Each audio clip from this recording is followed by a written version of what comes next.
টিকা নেয়ার বয়স 18 বছর করার পরিকল্পনা, আরও 166 মৃত্যু। শনিবার আসছে অ্যাস্ট্রাজেনেকার 2.5 লাখ ভ্যাকসিন।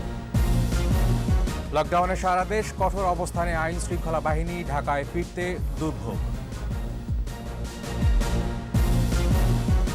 এবং ব্যাটিং ব্যর্থতায় হারল বাংলাদেশ, 23 রানে জয় নিয়ে সিরিজের সমতায় জিম্বাবুয়ে।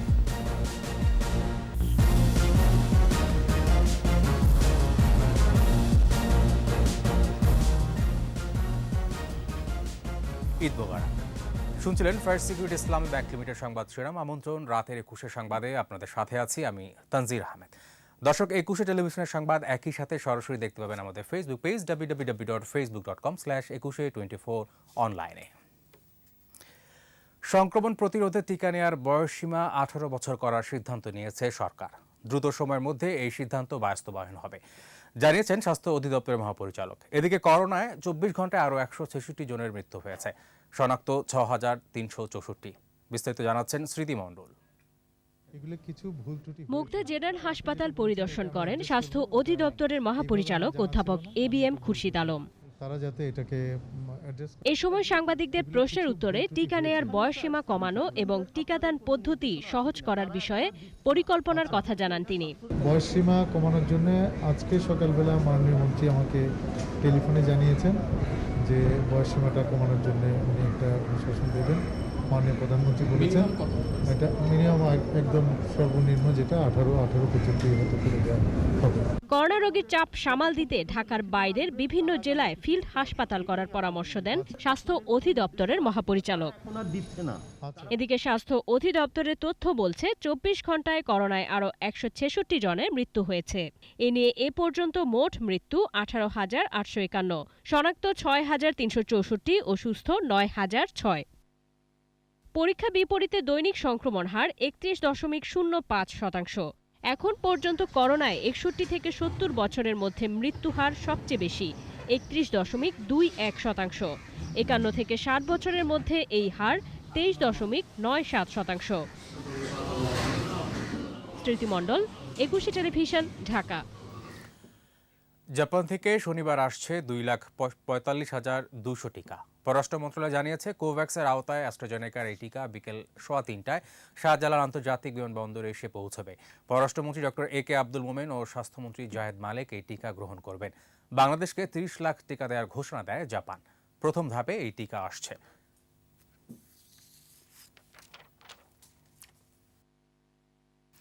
ঢাকায় নিযুক্ত ভারতীয় হাইকমিশনার বিক্রম দোরাইস্বামী বলেছেন, করোনা টিকা দেওয়ার ব্যাপারে ভারতের সঙ্গে বাংলাদেশের যে চুক্তি হয়েছিল সেই চুক্তির অবশিষ্ট টিকা দেওয়ার সুনির্দিষ্ট তারিখ বলা যাচ্ছে না।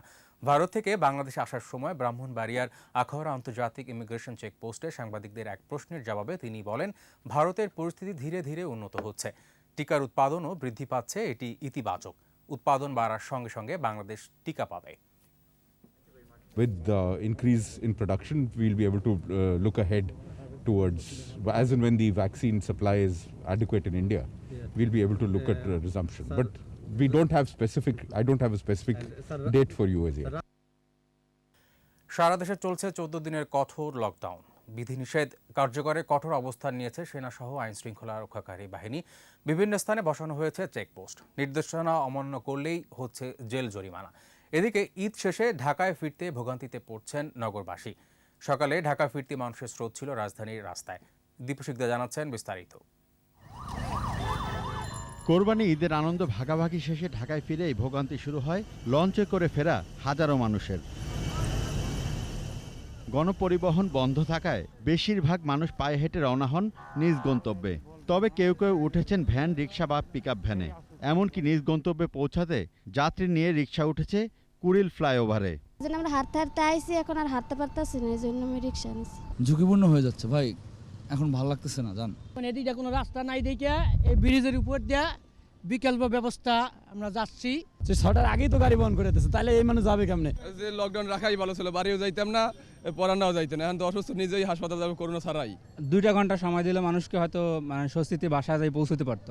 8টা পর্যন্ত গাড়ি তোলার টাইম দেওয়া, 8টা পর্যন্ত এর মধ্যে তোমরা আসতে পারলে আসো। আর 2টা দিন সময় ধরে কি হয়ে যাও, ঘরের মানুষ ঘরে ফেরতো, তারপর লকডাউন।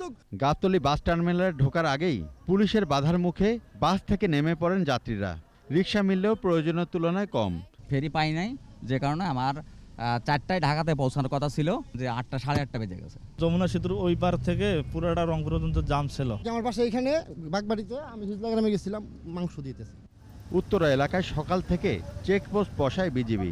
ঢাকা জেলা প্রশাসনের মোবাইল কোর্ট জরিমানা করেছেন অনেককে। সকালে 8টা পর্যন্ত আমরা এক্সকিউজ করেছি, সেই ক্ষেত্রে এখনও যারা আসছে আমরা খুবই মানবিক দিক থেকে বিষয়টা দেখছি। যদি এরকম হয় খুবই অল্প পরিমাণ আমরা জরিমানা করছি। শাহবাগ এলাকায়ও কঠোর অবস্থানে দেখা গেছে পুলিশের সদস্যদের। যে সমস্ত রিক্সাতে দেখছি যে বাইরে থেকে আসা যাত্রী আসেন ব্যাগ অ্যান্ড ব্যাগেজ, তাদেরকে আমরা ছাড় দিচ্ছি। আদারওয়াইজ অন্য কোনো রিক্সা ঢাকা মহানগরের অভ্যন্তরীণ চলাচলের জন্য রিক্সা এবং অন্যান্য সকল প্রকার পরিবহনকে আমরা আইনের আওতায় নিয়ে আসছি। কাটাবন এলাকায় ছিল সেনাবাহিনীর কড়াকড়ি। নগরীতে যে যেখানেই গেছেন তাদেরকেই পড়তে হয়েছে বাধার মুখে। দীপু শিকদার, 21 টেলিভিশন, ঢাকা। করোনায় আক্রান্ত হয়ে মৃত্যুর কাছে হার মানলেন ৭১-এর কণ্ঠযোদ্ধা ২১শে পদকপ্রাপ্ত গণসঙ্গীত শিল্পী ফকির আলমগীর। ঢাকা ইউনাইটেড হাসপাতালে গত 4 দিন ধরে লাইফ সাপোর্টে ছিলেন এই শিল্পী।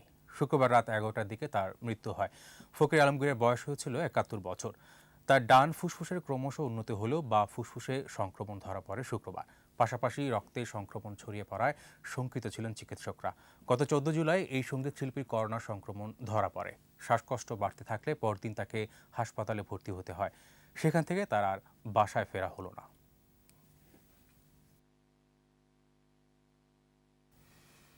বাংলাদেশ জিম্বাবুয়ে টি-20 সিরিজ প্রসঙ্গ। ব্যাটিং সহায়ক উইকেট লক্ষ্যটা খুব কঠিন ছিল না। জিম্বাবুয়ের বোলিং অসাধারণ কিছু হয়নি।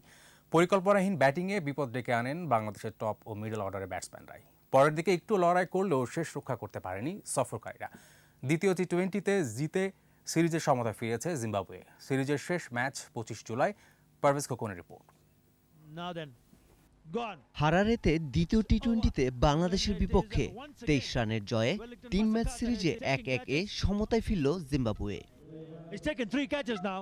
জয়ের লক্ষ্যে জিম্বাবুয়ের দেয়া 167 রান তাড়ায় ছন্দ পাওয়া যায়নি বাংলাদেশের ইনিংসে।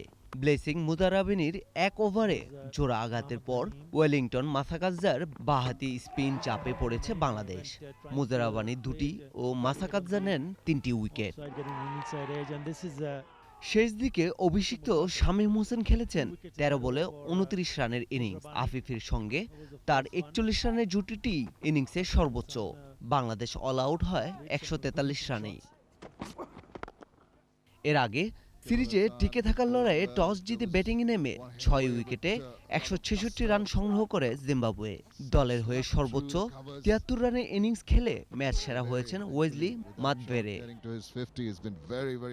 সিরিজ নির্ধারণীর তৃতীয় ম্যাচটি 25 জুলাই। পারভেজ খোকন, 21 টেলিভিশন। নিচে সংবাদ বিরতি। যখন ফিরছি তখন অন্যান্য খবরের সঙ্গে আরও থাকবে।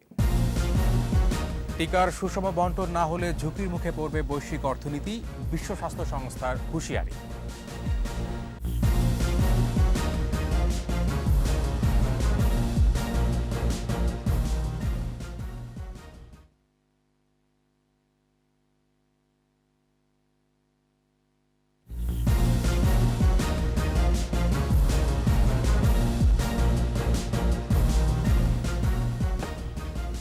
আবার আমন্ত্রণ রাতের 21 সংবাদে।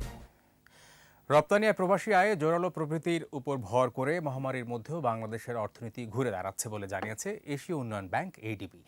ম্যানিলা থেকে এশিয়ার অর্থনীতির উপর সম্পূরক আউটলুক প্রকাশ করে এডিবি। এতে বলা হয়, করোনা সত্ত্বেও গেল অর্থ বছরের প্রথম 11 মাসে বাংলাদেশের রপ্তানি 13.6% এবং প্রবাসী আয় 39.5% বেড়েছে।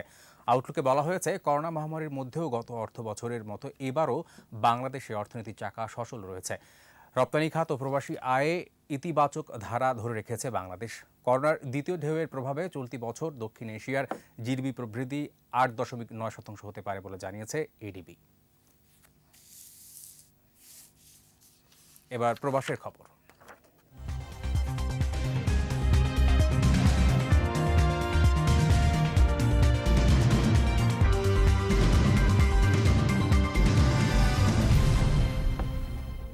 দেশের শিল্প সংস্কৃতির উন্নয়ন সহ মানব সেবায় অবদান রাখায় 4 জন বরেণ্য শিল্পী ও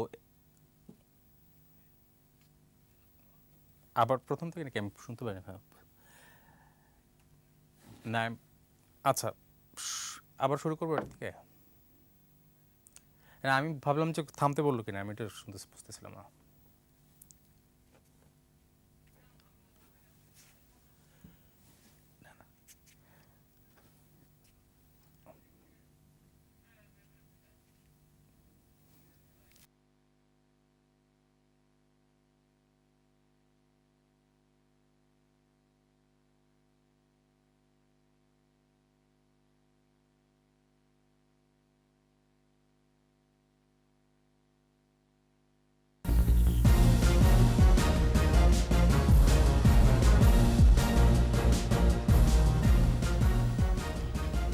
আবার আমন্ত্রণ রাতের ২১ সংবাদে।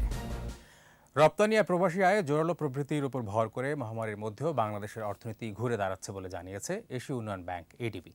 ম্যানিলা থেকে এশিয়ার অর্থনীতির উপর সম্পূরক আউটলুক প্রকাশ করে এডিবি। এতে বলা হয়, করোনা সত্ত্বেও গেল অর্থ বছরের প্রথম ১১ মাসে বাংলাদেশের রপ্তানি ১৩.৬% এবং প্রবাসী আয় ৩৯.৫% বেড়েছে। আউটলুকে বলা হয়েছে, করোনা মহামারীর মধ্যেও গত অর্থ বছরের মতো এবারও বাংলাদেশের অর্থনীতির চাকা সচল রয়েছে। রপ্তানি খাত ও প্রবাসী আয় ইতিবাচক ধারা ধরে রেখেছে বাংলাদেশ। করোনার দ্বিতীয় ঢেউয়ের প্রভাবে চলতি বছর দক্ষিণ এশিয়ার জিডিপি প্রবৃদ্ধি ৮.৯% হতে পারে বলেও জানিয়েছে এডিবি। এবার প্রবাসের খবর।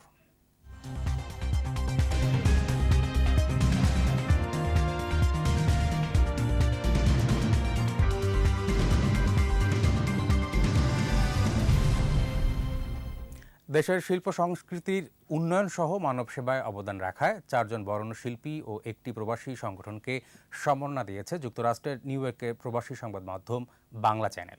সম্মাননা পেয়েছেন সুর সম্রাট শেখ সাদি খান, বরেণ্য কণ্ঠশিল্পী রথীন্দ্রনাথ রায়, স্বাধীন বাংলা বেতার কেন্দ্রের কণ্ঠশিল্পী শহীদ হাসান, চিকিৎসক মোহাম্মদ মেরাজুল হক সোহাগ ও Bangladesh society of New York. সম্মাননা তুলে দেন New York state assemblyman John Lu, Jessica Gonzales Rojas, Catalina Cruz ও শেখর কৃষাণ। আয়োজকরা জানান, এই বছর থেকে প্রতি বছর এই সম্মাননা দেওয়া হবে।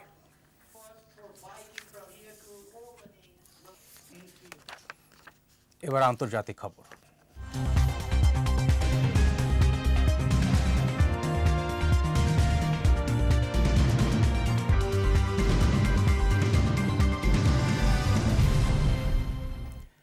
নিম্ন ও নিম্ন মধ্যবিত্ত সহ বিশ্বের সব দেশে করোনার ভ্যাকসিন সুষম বণ্টন করা না হলে বৈশ্বিক অর্থনীতি পুনরুদ্ধার ঝুঁকির মুখে পড়বে বলে সতর্ক করেছে বিশ্ব স্বাস্থ্য সংস্থা ও জাতিসংঘের উন্নয়ন সংস্থা। বিভিন্ন দেশে করোনা ভ্যাকসিনের প্রভাবে আর্থসামাজিক পরিবর্তনের তথ্য বিশ্লেষণ করে যৌথ বিবৃতি দেয় বিশ্ব স্বাস্থ্য সংস্থা, ইউএনডিপি ও অক্সফোর্ড বিশ্ববিদ্যালয়। বলা হয়, উন্নত দেশগুলোর মতো নিম্ন আয়ের দেশগুলোতে একই মাত্রার ভ্যাকসিন প্রয়োগ করা হলে ২০২১ সালে ওইসব দেশের জিডিপিতে আরও $৩,৮০০ কোটি যুক্ত হতো। ইউএনডিপি বলেছে, নিম্ন ও নিম্ন মধ্যবিত্ত অনেক দেশে ১%-রও কম মানুষ ভ্যাকসিন পেয়েছে। মহামারী থেকে রক্ষা ও অর্থনীতি পুনরুদ্ধারের ভ্যাকসিন বৈষম্য এখন বিশ্বের সবচেয়ে বড় বাধা বলে জানায় বিশ্ব স্বাস্থ্য সংস্থা।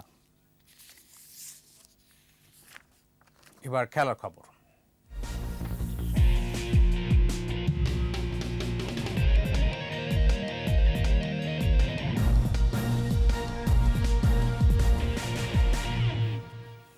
টোকিও অলিম্পিকের আর্চারি রিকার্ভের মিশ্র ইভেন্টের চূড়ান্ত পর্বে খেলার টিকিট নিশ্চিত করেছে বাংলাদেশ। নানা অনুষ্ঠানের মধ্য দিয়ে উদ্বোধন হয়েছে টোকিও অলিম্পিকে। এর আগে শুরু হয়ে গেছে দ্য গ্রেটেস্ট শো অন আর্থের বিভিন্ন ইভেন্টের খেলা। সেখানে আর্চারি রিকার্ভের মিশ্র ইভেন্টে ২৯টি দেশের লড়াইয়ে ১৬তম হয়ে চূড়ান্ত পর্বে জায়গা করে নিয়েছেন রোমান সানা ও দিয়া সিদ্দিকি। ছেলেদের এককে রোমান সানা বাছাই পর্বে পেয়েছেন ৬৬২ পয়েন্ট। ৬৪ জনের মধ্যে রোমান হয়েছেন ১৭তম, আর দিয়া সিদ্দিকির ৬৩৫ পয়েন্ট ৩৬তম হয়েছেন তিনি। দুজনের মোট সংগ্রহ ১২৯৭, যেটি বাংলাদেশের মিশ্র ইভেন্টের পয়েন্ট। আর এর সাথে শেষ করছি রাতের ২১ সংবাদ। যাবার আগে ফার্স্ট সিকিউরিটি ইসলামী ব্যাংক লিমিটেডের সংবাদ শিরোনামগুলো আরও একবার। টিকা নেয়ার বয়স ১৮ বছর করার পরিকল্পনা, আরও ১৬৬ মৃত্যু। শনিবার আসছে অ্যাস্ট্রাজেনেকার ২.৫ লাখ ভ্যাকসিন। লকডাউনে সারা দেশ, কঠোর অবস্থানে আইন শৃঙ্খলা বাহিনী, ঢাকায় ফিরতে দুর্ভোগ। ব্যাটিং ব্যর্থতায় হারল বাংলাদেশ, ২৩ রানে জয় নিয়ে সিরিজের সমতায় জিম্বাবুয়ে।